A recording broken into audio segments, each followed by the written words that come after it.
This podcast is part of E2C Network, where we share the whole Auburn experience.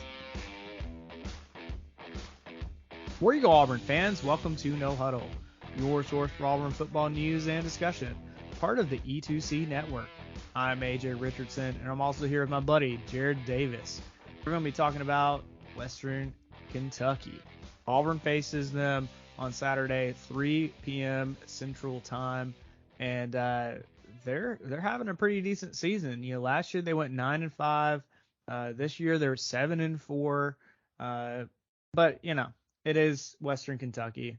You know, if you look at their wins and their losses, I mean, there's no ranked teams. Troy beat them. UAB almost beat them.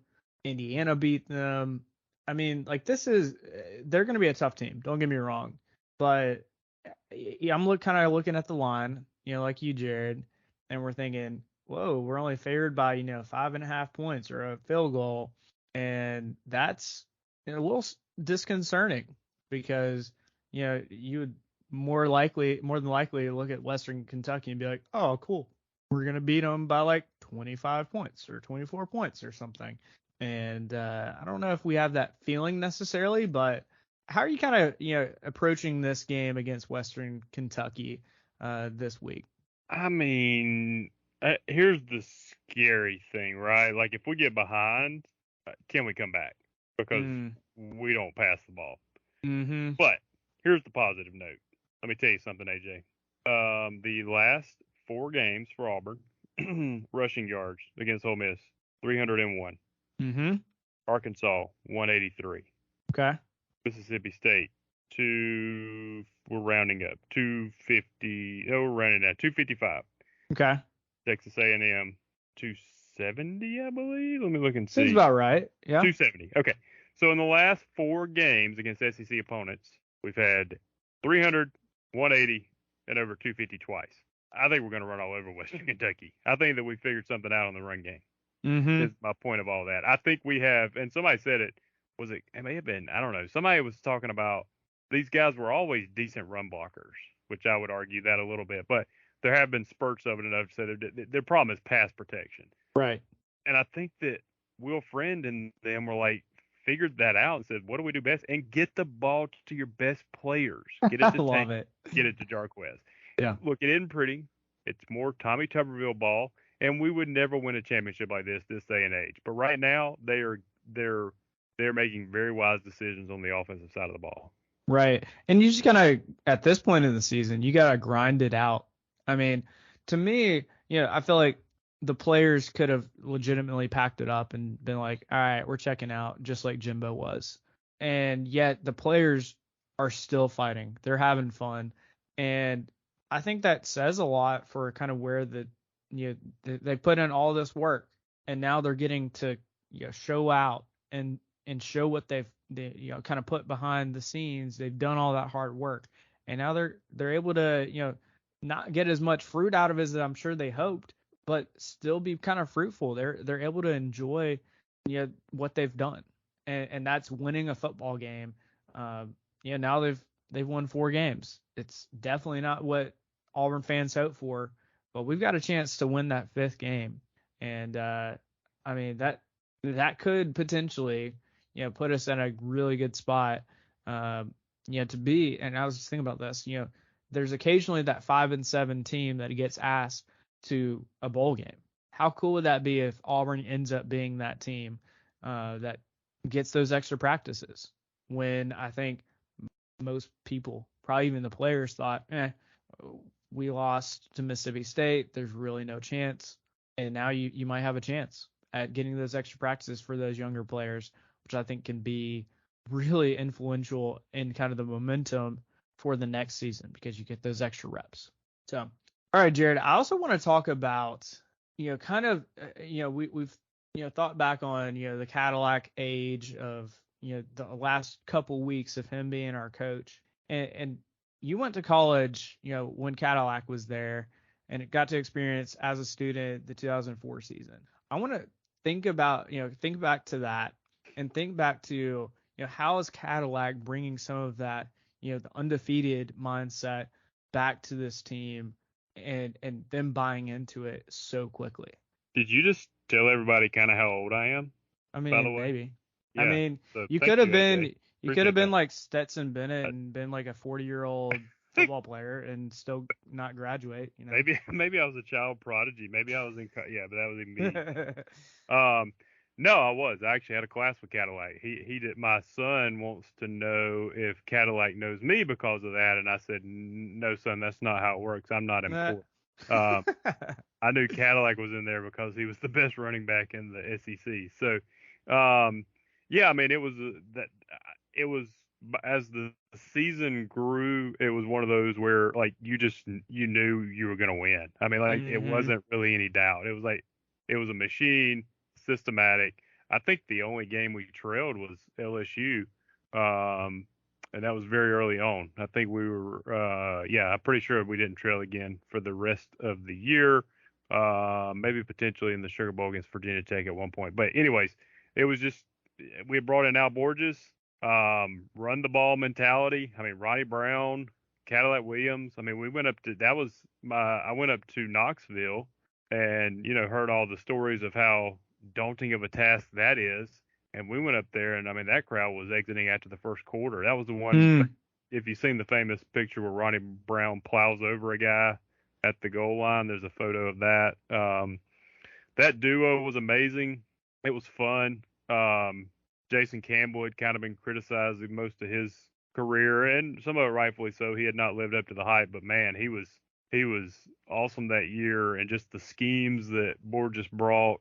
It was a fun season, man, but it was definitely that hard nose.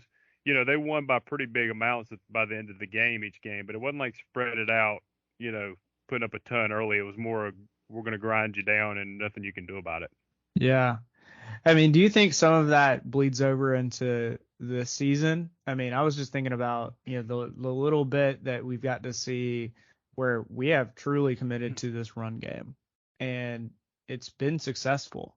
Now, we haven't necessarily done the grinding at like, probably the 2004 team did, but I mean, for a team that was 3-6, they grinded as much as they could.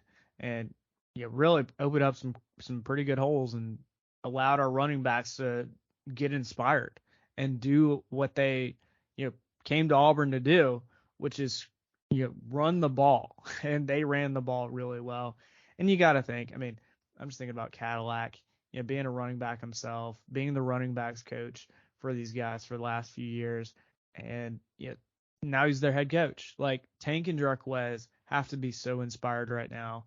And they're now able to do in these games, get both of them over 100 yards in the last game, and that's something really cool and something to be really proud of for this team. And I think that comes back to how Cadillac's really he's decided to we're gonna love on these guys and we're gonna show them we got your back.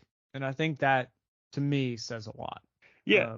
Yeah, I think your question was, did that bleed over? I think it does. I mean, to some degree, Tommy Tuberville was very Pat Dye-esque in the sense of not style, but like, hey, hard nose, run the ball, establish the run game, play good defense, and you're going to win the ball game. And Cadillac is carrying that. I mean, we're like 70-30 run to pass right now. But the other, so that is definitely carrying over. But the other thing is, it doesn't take a rocket scientist, you wouldn't think, to figure this out. You get the ball to the best people on your team as much as possible. And the best Right. people on our team on offense are Tank and Jarquez. Yeah. And previously we were getting the ball Yeah. maybe 13 times a game There's each, been and you're fourth like quarters Tank doesn't even get on the field. I mean, I can't that. but Yeah. Anyway, so I think my point is they're looking at the success. The success of the 2004 team was their run game, and saying we're going to commit to this. We were going to do that, and we're doing the same thing here, which I think is pretty cool. All right, so real quick, to be successful, you eliminate your weaknesses as much as possible. Yep. And you emphasize your strength. This is no knock on him. He was not meant to be the starter this year, but Robbie Ashford is your quote unquote weakness. Eliminate that as much as possible. Tank and Jarquez are your strengths. Emphasize that. The prior regime was not doing that. And I'm like, Yeah. it's just smart. 70-30 might be a little much, but at the end of the day, hey, it's working. I mean, we almost beat Mississippi State. So Yeah. And guess what? That was also committing to the run when the game, we right, were down it was 21 out of hand. points. Supposedly, yeah. We're down 21 and we didn't give up. You kept Yeah. giving it to your best players, and amazing things happen when you give it to your best players. Right. And I think that's kind of that inspiration that these players are getting is that, wow, I thought, I'm sure Tank on the sideline in the fourth quarter of plenty of games where he's on the sideline. He's not getting the ball and we're down. He was like, these coaches not believe in me. And guess what? Now we have at points, we didn't even talk about this in our review, but we have 3 running backs on the field sometimes at the same time. Like they are committed to these running backs, saying we're gonna get you the ball any possible way we can, and it's Well, working. and another cool. This is so minor, but it's not really. And I mean, unless this is normal, the guy that posted it didn't make it seem like it's normal, and I don't even remember who posted it, but it was a tweet of something about Cadillac Williams had stepped to the podium to do his press conference, and Tank had come into the room and sat in the back to watch it. And Whoa, no, that's not normal. I can guarantee you that's not normal. That would yeah, have been talked about by most people, like yeah, any other team. If Saban comes up there and you got one of his top players out, they're not listening to it. They're in the locker room having fun, celebrating. And Tank, like you said, he was in the back and he was listening. yeah. I think that just goes to show the impact that so Cadillac talked about. These players, all they're doing is they're essentially loving on them and telling them, hey, they're showing them how much they matter.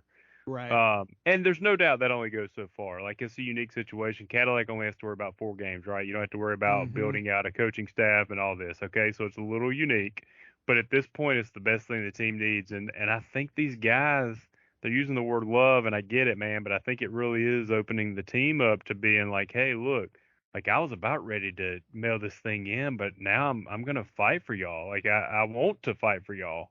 Yeah. And I think that's why you're seeing was it the last podcast we talked about the missed tackles, or maybe that's why we went down Mm-hmm. 41 missed tackles our last 2 games under Harsin to 12. That's Yeah. effort, man. That's effort.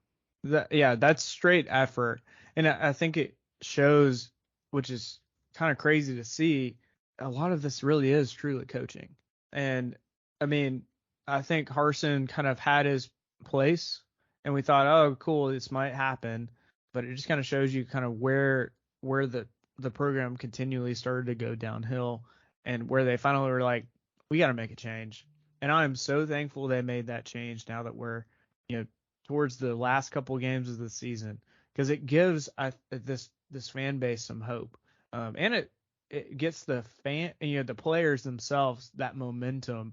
I mean, even the Mississippi State game, some momentum to take into the next season. Because I mean, even think about last year, we had what pretty much just the Iron Bowl to hold on to, and that was still like one of those crazy games. And I mean that I feel like this at the end of this season, if we can beat Western Kentucky, I don't think we're gonna beat Bama, but if we beat Western Kentucky, that momentum into the next season is gonna be a lot more.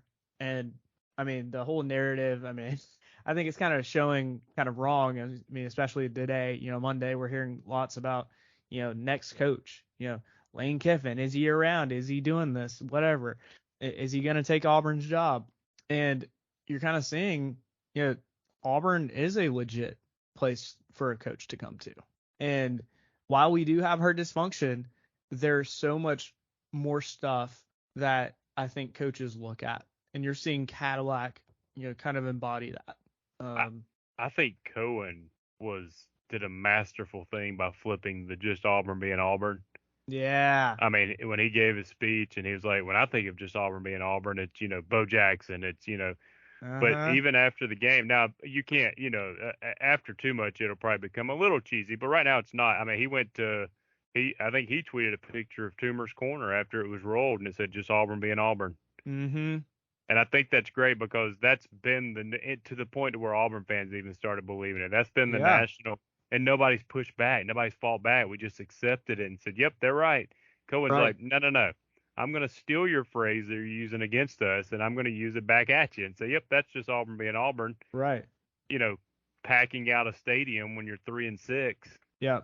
Or rolling tumors after just a win over another 3-8 team and loving it, and thousands of people flooding downtown. Like, that's the kind of, Auburn being Auburn. Saying the students not leaving, the players coming back out and celebrating with them.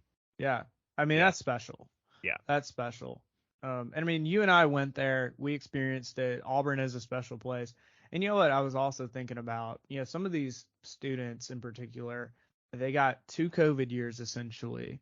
A lot of these, they got 2 years of Harsin, and they're just like, I grew up, and they probably, a lot of them saw success under Gus Malzahn, and maybe even back to Tuberville too, and obviously they saw the Cam Newton, like they saw that, and they thought, wow, that's fun. I want to be a part of that. And I feel like they haven't gotten to experience that from a football perspective. Thankfully, they've gotten, the current students got to experience this crazy Bruce Pearl era. But the Bruce Pearl, yeah, that's right. You and I didn't get basketball, but that was the most fun. Maybe not be the right word. Let's go with that because it's easiest. That was the most fun I've had in an Auburn football game since 2017. Why was that? Why did you say that? I want to dig into that. I think it was, it's so fickle, right? I mean, there's a tipping point somewhere because there's been big games, but this one was one of those. It was like, all right, it was Cadillac. You knew you had a chance to win. Mm-hmm. It was a night game. It was, there's hope. I think hope is probably the biggie. It was like, all right, look, we got rid of we have stopped the bleeding, and we are on at least a path to fixing the problem. And I think there is hope. Number one, everybody wants the new coaches to keep Cadillac, but I think there's a genuine hope right now. We'll find out, but I think there's a genuine hope with the new administration that they're going to actually get this right. Mm-hmm. I think that there's a hope, and there are rumors that the hope is true in the moment, that everybody's pulling in the same direction right now. We'll find out, but it doesn't matter if we find out later because the hope was there Saturday night. Yeah, exactly.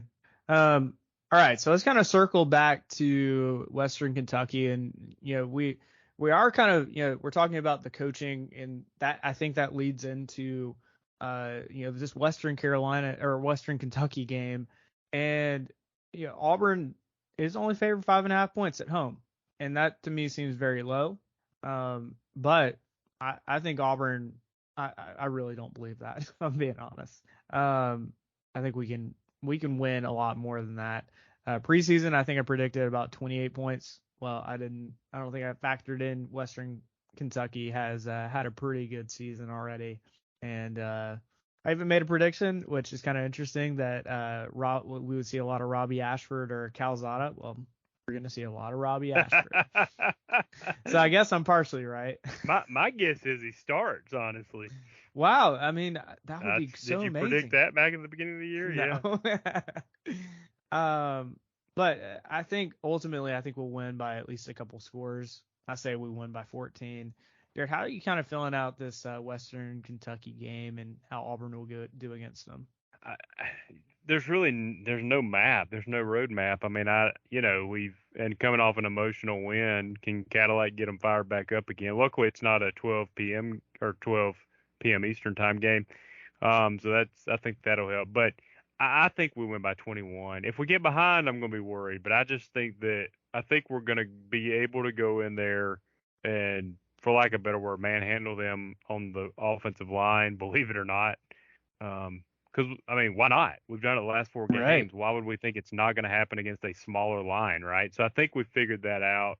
But if we get behind by 10 or more early on, if we kind of mess up there, it could get dicey. But I think we win by 21.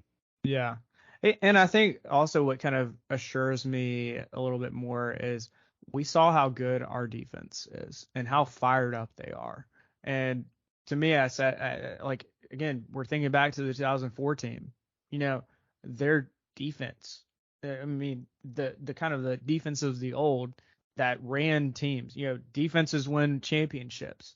Well, that narrative switched a little, but I think defenses in these type of games against a lesser than opponent can really slow them down. Because if you look at, Western Kentucky, they put up almost 500 yards a game.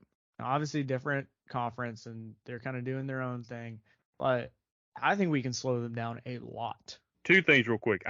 Unless they changed philosophy, I know they lost their offense coordinator. I think they run similar to Mike Leach offense, or they did run similar to Mike Leach offense. So that's got to help us a little bit. We just saw that 2 games ago. The other thing is we got to remember that this is most likely Derek Hall. There's a lot of players. This is their last game at Jordan-Hare. Right. Yep. And so that's going to mean something. Like that emotional piece, and we're not. One of the downsides to being 4-8 is that we're not going to overlook this game, right? I mean, as long as we're back in to where we're into the season, and it appears the players are, they're like, hey, this game matters. I mean, it's 4-8. Like, we want to win another game. I mean, we want to go into the Iron Bowl with a chance to make a bowl game. I realize that's a huge task, but you got to win this one to even have that option. Absolutely. So I think both of us. I mean, if we even win by like 7 or 10 points, I'm gonna be happy. A win's a win with an interim coaching staff. Right. A win's a win. Right. But yeah, I think it would be more than 7. Yeah. Let's talk about our players to watch for this game. Who are you going to be watching on offense? On offense? Great question. I guess actually probably Brandon Coffey, to be honest with you. I didn't hear bad things about him the other day. Austin Troxell went out. Yeah. But Brandon Coffey, I think he was a JUCO guy that Gus brought over and just never could crack the starting lineup. But we're going to need the O-line to play well again. Oh, yeah. Also, Council, he went out, but he claims he's going to be back. He had an ankle issue. But whoever came in, Jernigan, I don't know who came in for him. We didn't really miss a beat. So I'd say the O-line in general, but Coffey on that right tackle. Yeah. I was going to kind of go on that same route. I mean, to me, it's got to be running backs. I mean, you got to think we're going to commit to that run and do it again. I mean, it's worked. You're seeing success. Keep it going. So between Tank and Jarquez and even, some of the Amari Alston, doing some of the speed sweep type stuff. I mean, I think we kind of have a 3-headed monster that we can attack with the run game. All right, defense. Let's talk about that. Who are you going to be watching on defense? Derek Hall. Just last home game. More of that man, he's all over the place. And I want to see him go out with a lot of seniors or people that can leave. I guess D Hall can Colby Wooden come back? He's not, but could he? I don't know if he's a senior. He might. I mean, he might use like a COVID year. Possible. Yeah, just watch those guys, have fun, hopefully go out on a winning note, and just see their effort that they're going to put in. I think it's going to be probably top notch just from the circumstances. So I'll be keeping an eye on those guys. Yeah, the guy I keep leaning towards is Owen Papo, because I truly do think he's gotten better in the last couple games. And for a while there, we were a little harsh on him because he was kind of non-existent. So I keep coming back to Owen Papo. I'll kind of do an honorary mention, DJ James and Jalen Simpson kind of in the secondary. I mean, they're always so fun to watch, and they do a great job out there. All right, special teams, who you can be watching? I mean, is there anybody else? We got to watch Mr. McPherson and see, or McPherson. Is it McPherson or McPherson? I've heard it both ways. Okay. I don't know. All right, we're going to be watching him. I mean, because, if ESPN and Vegas are correct, he's going to matter. So I don't think they are, but let's see, can he build on the momentum from last week and start solidifying that position for next year? Yeah, I mean, either him or who was it? We didn't even mention him. New punt returner, Daslin Worsham. So I think I'm gonna be watching him. Just because I think our defense is going to shut them down. We're going to get some opportunities to return some punts. So let's watch Mr. Worsham. He did pretty good in this last game. I think we had Keandre Scott out there most other games. So, yeah, for a guy who hasn't done it this season, he seemed to kind of step in there and fill the gap. So hope he can do that again. All right, a couple other things. An Auburn fan perspective of the SEC. This week I think both of you and I were at the game and didn't necessarily get to watch some, but they did show some highlights throughout kind of the pre-game and even during the game of other games going on. Missouri versus Tennessee, who's now number 5. Tennessee put the whooping on Missouri, 66-24. I mean, for Tennessee, coming off of a pretty tough loss to Georgia, where I'm sure they thought that they could win, they were like, we're gonna take it to Missouri, and they sure did. LSU, who's number 7, almost lost to Arkansas, 13-10. So I feel like kind of the storyline there is, isn't it so crazy that LSU has now won the SEC West? I mean, in what world did we think that? I mean, I don't think anybody. Yeah, I mean, to be honest with you, LSU should have lost to Auburn. I mean, that Robbie fumble. They really could have lost to Mississippi State at home. Mississippi State fumbles a punt off the face mask that gives them the ball at like the 5. So my point is, they earned it. They won, but they are not dominant. And so they're as good. I was not surprised by that game. Right. At the end of the day, they've done more than everybody else, but yeah, they're not dominant, and they probably don't want what is waiting for them in Atlanta from Georgia. So maybe it's better we didn't make it. Yeah. But yeah, I'm surprised. I mean, kudos to Brian Kelly doing that first year. Yeah. And then Vanderbilt, of all people, of all schools, beat Kentucky. Can we now stop trying to make Kentucky a thing? It's like, yeah. How are they still top 25? I feel like they're losing to everybody, and they still show top 25. And they always talk about that quarterback. This quarterback's going to be the number 1 pick in the draft. Every time I watch him, he's terrible. I'm like, yeah, he might be big with a strong arm, but I mean, I don't know. He only put up, and it wasn't even him, 6 points against Tennessee this year. I feel like every game I watch, they just keep trying to make Kentucky and that quarterback be a thing, and I'm like, it's all about perspective, right? Because this year they had Arkansas being the second-ranked team in the West when the season started, just strictly because Arkansas was no longer terrible. Yeah. I'm like, y'all got to use your brains here. It's not like Arkansas was dominating the SEC. They just were terrible, and their coach had made them not terrible anymore. Yeah, that's so true. Same thing with SEC, Kentucky. They're not known as a football school, so now they're having decent success. They're getting elevated as to where they're a powerhouse, and they're not. Yeah. Oh, definitely not. I mean, Vanderbilt. Okay, so here's a crazy stat for you. They ended a 26-game SEC losing streak. Mm-hmm. Imagine being that team. That Vanderbilt team, they're just like, wow. I mean, there's even a Vanderbilt player in the locker room. He posted a video of it, and he trash talked, and he was like, how'd you lose to the Vanderbilt Commodores? He's trash talking his own team. That's like the overrated chant. That's just so dumb to me. I mean, it downgrades your team's victory. But right. That's funny though that he did that. Yeah, it's so funny. Bama versus Ole Miss. Now that was a fun one. They were showing a lot of highlights. My brother at the game before Auburn's game got started. We were watching that one super closely. Because Ole Miss, at halftime had a little bit of a lead. And Alabama, for a lot of the first half kind of didn't look like they're the same Alabama, and I think Alabama just grinded it out. I mean, Alabama's talent is a lot more than Ole Miss's.